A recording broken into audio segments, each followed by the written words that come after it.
Ողջույն սիրելի հայրենակիցներ, ողջույն Արտուր, այսօր մենք ոգեկոչում ենք 1.5 միլիոն մեր նահատակ եղբայրների, քույրերի հիշատակը ապրիլի 24-ն է և դեպի Ծիծեռնակաբերդ երթը չի դադարում, 3 ջահերով երթն էր, մենք տեսանք, թե քանի տասնյակ հազարավոր նաև երիտասարդներ կային այդ երթի մեջ և տեսանք Արտուր, թե ինչպես դեռ երթի ընթացքում չի սպասել, որ երթը ավարտվի, որը 30 և ավել տարի անում է մի կուսակցության երիտ թև, սա ընդամենը մեկ կուսակցության ակցիա է, որին միանում են բազմահազար մարդիկ և ուրեմն Նիկոլը տարածում է հայտարարություն, որ Թուրքիայի դրոշը վառելը դա սադրանք է և դա կառաջացնի լարվածություն և մենք տեսնում ենք, որ այդ ֆոնին երբ որ Ադրբեջանը պաշտոնապես որպես Ադրբեջանի պաշտոնական քաղաքականություն հողին է հավասարեցնում Ստեփանակերտի գլխավոր մայր տաճարը Սուրբ Աստվածամոր Հովանու տաճարը, ի պատասխան լրագրողի հարցի ինչ որ կերպ արձագանքելու եք, միջազգային կառույցներում այդ հարցը բարձրացնելու եք, Նիկոլը ըստ էության ասում է ոչ, դե դար պետք է նայել և այդ հարցը մի բան կարող եմ ասել, որ չի դառնալու միջազգային հարթակներում մեր օրակարգ, այսինքն մի հատ կուսակցության երիտթևի կողմից ինչ որ մի դրոշ այրելը ինքը տեղում դատապարտում է, բայց պետության կողմից, Ադրբեջան պետության կողմից մշակութային վանդալիզմը, ասում եմ մենք դրան չենք անդրադառնալու։ Հիմա Արտուր, ուզում եմ այս ցեղասպանության թեման այսօր մի քիչ խոսենք և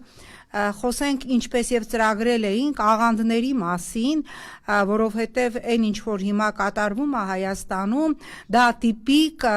աղանդավորական միջավայր է։ Օրինակ հիմա դու որպես հայ արդյոք պահանջել ես 1.5 միլիոն ցեղասպանվածների ծննդականները, որպիսի համոզված լինես, որ 1.5 միլիոն մարդ իրապես նահատակվել է, ինչպես տարիուկես առաջ ասաց Նիկոլը։ Դե իհարկե շատ կարևոր կետերի մասին խոսեցիր, Նաիրա ջան։ Այո, մենք այս ամենօրյա ռեժիմով ապրում ենք այս խայտառակությունը, այս անհաջող լրագրողի ամեն օր քննարկում ենք թե իր կնոջ գնալը,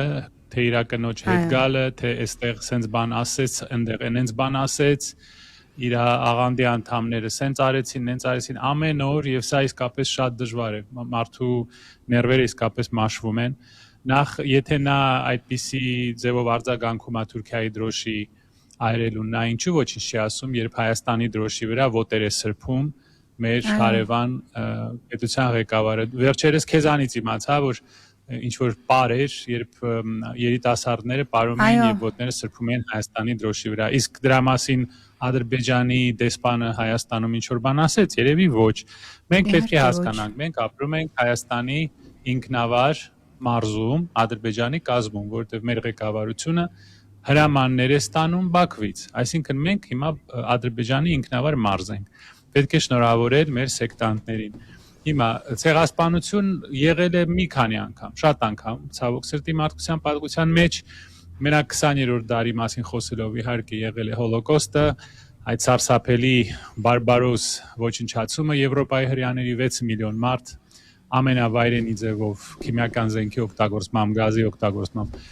սպանվել է, դա ճանաչվել է և Գերմանիան փոխհատուցում է մինչև օրս Իսրայելին, եղել է նաև Կամբոջայի ցեղասպանությունը Պոլ Պոտի Ռուանդայի 2 միլիոն մարդ, Ռուանդայի ցեղասպանությունը, երբ 900,000-ից 1 միլիոն տուցիներ կտրտվեցին ուղղակի մաչետեներով և ամբողջ ցիվիլ աշխարհը հանգիստ նայում էր դա հեռուստատեսությունով մոտ 1 ամիս, ես այդ ժամանակը լավ հիշում եմ, բայց չի եղել որևէ ցեղասպանություն պատմության մեջ, երբ ցեղասպանված ժողովրդի այսպես կոչված ղեկավարը ինքը կասկածի տակ է դրել իր սեփական ժողովրդի ցեղասպանությունը եւ իր այս խունտան ասել է, որ մենք դեռ չգիտենք, պետք է դեռ հաշվենք, երբ որ մենք ունենք թվերը Լորդ Բրայսից, ունենք թվերը տարբեր, կարող եմ իհարկե սրա մասին խոսել, եթե ուզում ես, տարբեր արտասահմանյան ամերիկյան, անգլիական, անգամ գերմանական աղբյուրներից, իսկ Գերմանիան Թուրքիայի դաշնակիցներ, անգամ գերմանացիները գրում են այդ վայրագությունների մասին։ Իսկ մեր սեփական ժողովրդի, մեր սեփական, այսպես ասած, ղեկավարը դա կասկածի տակ է դնում եւ փաստորեն մի մարդ, որը գրեց իր ձեռքով հայոց ցեղասպանության վերջի էջը կամ նախավերջի էջը, Աստված չտա, իր ձեռքով հանձնեց Ղարաբաղը, երբ որ կար նոյեմբերի 9-ի պայմանագիրը, որով այնտեղ մնում էին հայերը, ենթարկվեց Արևմուտքի հրամանին, որպեսզի Ռուսաստանը հանել տարածաշրջանից, որ ռուսները դուրս գան Ղարաբաղից, նա հանձնեց Ղարաբաղը եւ ինքը խոստովանեց, նա ասեց ես արեցի դա, որ արտաքին ուժերը դուրս գան ռեգիոնից, նա ինքը ասեց դա։ Այսինքն մենք դառանք առաջի օրինակը պատմության մեջ, երբ մեր այս խմբի ղեկավարը ինքը կասկածի տակ է դնում իր սեփական ժողովրդի ցեղասպանությունը, երբ ինքը լուր հանգիստ նայում էր, թե ինչպես էին հարձակվել Ղարաբաղի վրա եւ ղարաբաղցիներին մենակ թողեց։ Բինոկլով էին նայում, Հայաստանից բինոկլով նայում էին Արցախի բնաջնջմանը։ Հետո իրանց մեղադրեց, որ նրանք չեն կռվել։ Այսպիսի բան պատմության մեջ չի եղել։ Պատկերացրեք հрьяաները Իսրայելի ղեկավարությունը, ասենք դիմեր Վարշավայի գետոյի ապստամբներին, հрья ապստամբներին, ասեր նախ սա մեր խնդրը չի, դες ինչ ուզում եք արեք, ուզում եք սպանվեք, մորթվեք, ինչ ուզում եք արեք, սա մեր գործը չի, երկրորդը դուք եք մեղավոր, դուք ինչու չեք կռվել։ Այսպիսի բան չի եղել պատմության մեջ։ Եվ մենք դառանք այն հասարակությունը, որը այս մարդուն երկու անգամ ընտրեց։ Սրանից ավելի ամոթալի բան ես չեմ կարող պատկերացնել, եւ իրեն հաջողվեց մի բան, որը չհաջողվեց ոչ մոնղոլներին, ոչ սելջուկներին, ոչ թուրքերին, ոչ պարսիկներին, թայաթափել Ղարաբաղը։ Այսպիսի բան հազարամյակներով չի եղել եւ այս մարդը իրեն թույլ է տալիս գնալ ինչ որ ճառեր արտասանել, մեզ համեմատել Սինգապուրի հետ, այսինքն փողոցի բեսեդկայի խոսակցություն։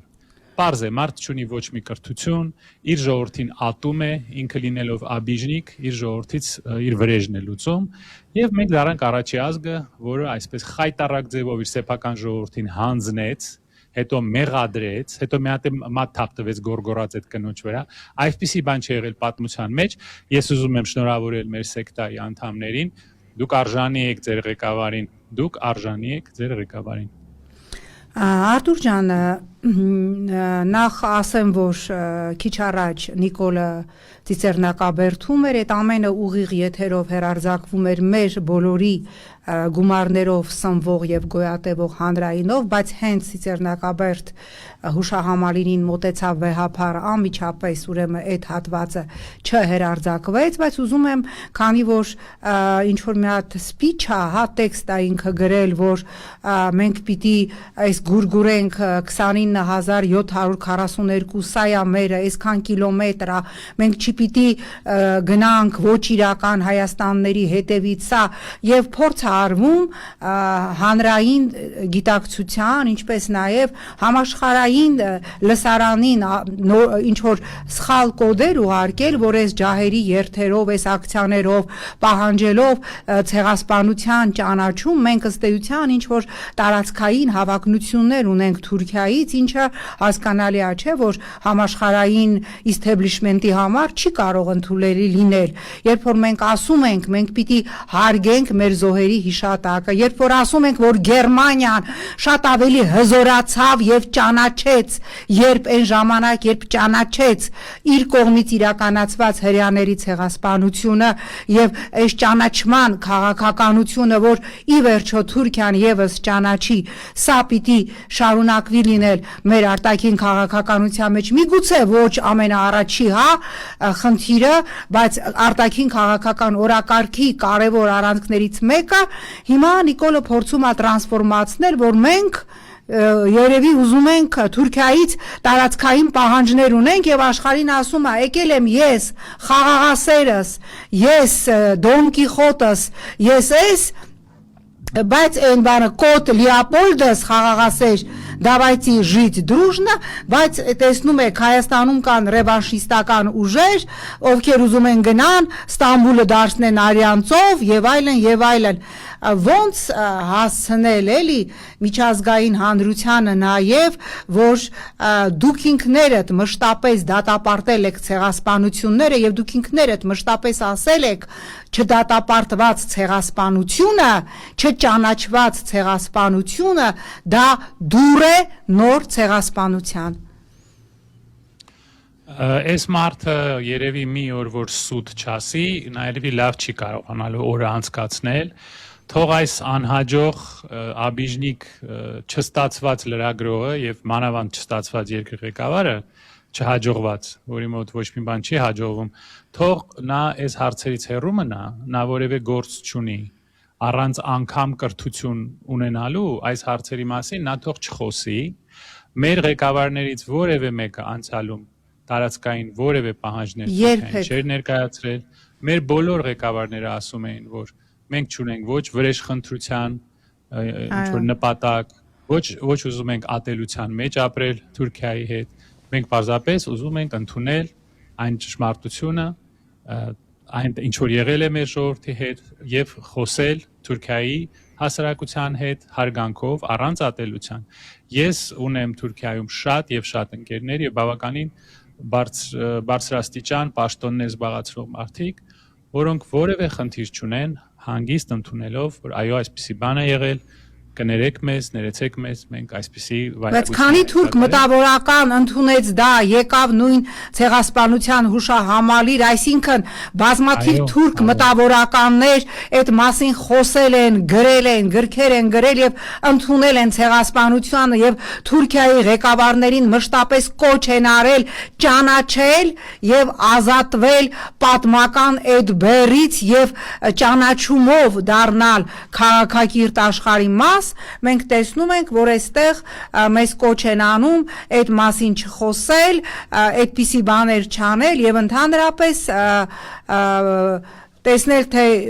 ինչ կարանք էլի, էլ ինչ կարանք տանք, որ Ադրբեջանը եւ Թուրքիան մեզ թողնեն այդ փոքր մնացած ինչ որ մի կրճոններում ապրել։ Սա արդյոք բերելու է նրան այս ամեն ինչ զիջելու քաղաքականությունը,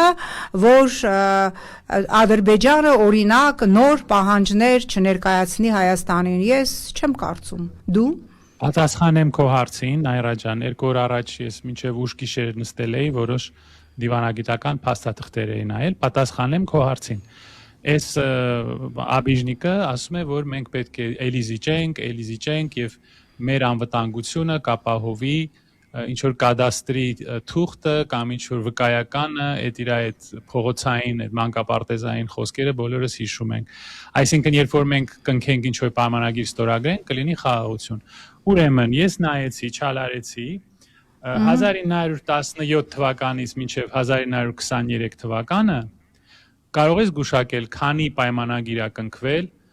Թուրքիայի, Ադրբեջանի, Ռուսաստանի եւ արևմտյան դաշնակիցների միջև հարավային Կովկասի վերաբերյալ դե գուշակի քանի պայմանագիր 5 տարվա ընթացքում։ Երևի մոտ 20, չէ, պայմանագիր։ Շատ մոտ ես, 18։ Այո, եւ քանիսն ա գործել։ 18-ից 13-ը միանգամից խափանվել են, չեն իրականացվել, չեն գործել, 18-ից 4-ը դա այն պայմանագրեր էին, որով Հայաստանը լքվում էր, Հայաստանի դաշնակիցները իրեն լքում էին եւ Հայաստանը ստիպված էր 5 անգամ հանձնվել։ Կրկնում եմ, 18 պայմանագիր,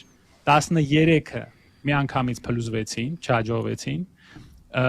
եւ 5 անգամ Հայաստանը հանձնվել էր։ Օրինակ, հեսա շուտ կարդամ, 17 թվականի դեկտեմբերի Էրզինջանի զինադադարը, 18 թվականի մարտի Բրեստ-Լիտովսկը, 18 թվականի հոկտեմբերի Մուդրոսի պայմանագիրը, 19 թվականի օգոստոս, 19 թվականի հունիս, 19 թվականի հոկտեմբեր, 19 թվականի նոյեմբեր, 20 թվականի ապրիլ, 5 պայմանագիր եւ 5 զինադադար հայերի եւ ադրբեջանցիների միջեւ, 20 թվականի օգոստոս,